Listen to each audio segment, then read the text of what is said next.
আপনি কি জানেন ভারতের অনেক কাল ভৈরব মন্দিরের প্রসাদ আগে কুকুরকে খাওয়ানো হয়? কিন্তু কেন কুকুর?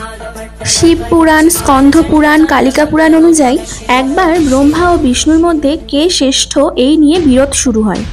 ব্রহ্মা দাবি করেন তিনি সৃষ্টিকর্তা, তাই তিনিই শ্রেষ্ঠ। শিব তখন ব্রহ্মাকে অহংকারের জন্য শাস্তি দিতে নিজের এক ভয়ঙ্কর রূপ সৃষ্টি করেন। সেই রূপই হলো কাল ভৈরব। কাল ভৈরব ব্রহ্মার পঞ্চম শির কেটে ফেলেন। শাস্তি হিসাবে তিনি ব্রহ্ম হত্যার দোষে আক্রান্ত হন এবং পৃথিবী জুড়ে ঘুরতে থাকেন। শেষে কাশীতে এসে মুক্তি পান।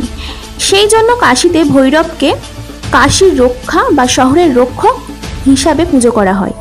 এখন কুকুর কাল ভৈরবের বাহন। যেভাবে নন্দী শিবের বাহন, সেভাবেই কুকুর ভৈরবের সঙ্গী। তাই ভৈরব মন্দিরের ভক্তরা প্রসাদ দিলে আগে কুকুরকে খাওয়ানো হয়। ভক্তরা বিশ্বাস করেন এতে ভৈরব দেবতা খুশি হন এবং অশুভ শক্তি দূর হয়ে যায়। সেই প্রথা অনুযায়ী এখনও বিভিন্ন মন্দিরে কাল ভৈরব পুজোর পর আগে প্রসাদ কুকুরকে খাওয়ানো হয়।